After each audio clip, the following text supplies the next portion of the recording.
सुदर्शनाय वासुदेवाय धन्वन्तरये अमृतकलशहस्ताय सर्वभयविनाशाय सर्वरोगनिवारणाय त्रैलोक्यपतये त्रैलोक्यनिधये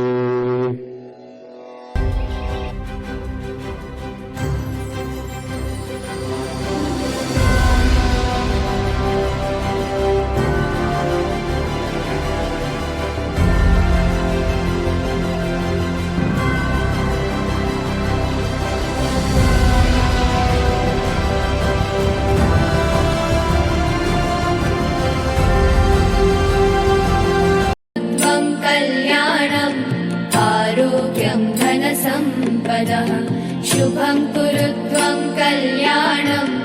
आरोग्यं धनसम्पदः शत्रुबुद्धिविनाशाय दीपज्योतिर्नमोऽस्तु ते दीपज्योतिर्नमोऽस्तु ते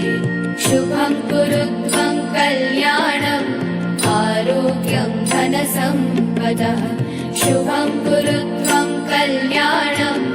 आरोग्यं धनसम्पदः त्वं कल्याणम् आरोग्यं धनसम्पदः शुभं कुरु त्वं कल्याणम्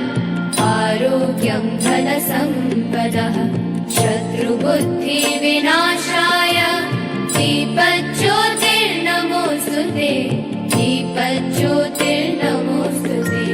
शुभं कुरु त्वं कल्याणम् आरोग्यं धनसम्पदः शुभं कुरु त्वं कल्याणम् आरोग्यं धनसम्पदः त्वं कल्याणम् आरोग्यं धनसम्पदः शुभं कुरु त्वं कल्याणम् आरोग्यं धनसम्पदः शत्रुबुद्धिविनाशाय दीपज्योतिर्नमोऽस्तु ते दीपज्योतिर्नमोऽस्तु मुदाकरार्थमोदकं सदा विमुक्तिसाधकं कलाधरावतं सकं विलासिलोकरक्षकम्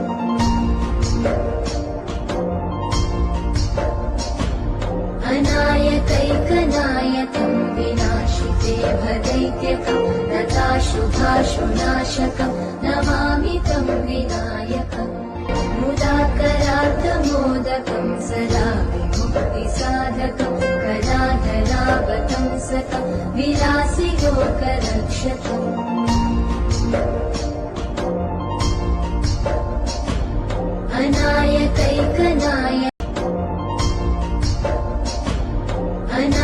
अनायकैकनायकं विनाशिते भदैत्यकं नताशुभाशुनाशकं नमामि तं विनायकम्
शुभं कुरु त्वं कल्याणम्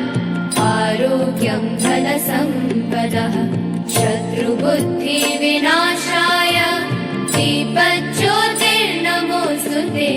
दीपज्योतिर्नमोऽस्तु ते शुभं कुरु त्वं कल्याणम् स्वस्थ नारी सशक्त अभियान या ठिकाणी राबवण्यात आला। त्याबद्दल मी देखील माझ्या मिसेसला या ठिकाणी घेऊन आलो होतो आणि त्यानंतर इथे आल्यानंतर स्पेशल डॉक्टर देखील आम्हाला या ठिकाणी पाहायला मिळाले। खास करून स्त्रीरोग तज्ज्ञ असतील, त्यानंतर डोळ्यांवरती असणारे आजार, अशा अन्य आजारांवरती स्पेशल डॉक्टर मिळाल्यानंतर मी माझ्या मिसेसला देखील या ठिकाणी ट्रीटमेंट केल्यानंतर त्यांना देखील एक सुंदर प्रकारचा रिझल्ट मिळाला आणि आपण या ठिकाणी सुंदर नियोजन केला त्याबद्दल खूप खूप आपले आभार. आणि या ठिकाणी आम्हाला येऊन खूप चांगला रिझल्ट मिळाला त्याबद्दल धन्यवाद.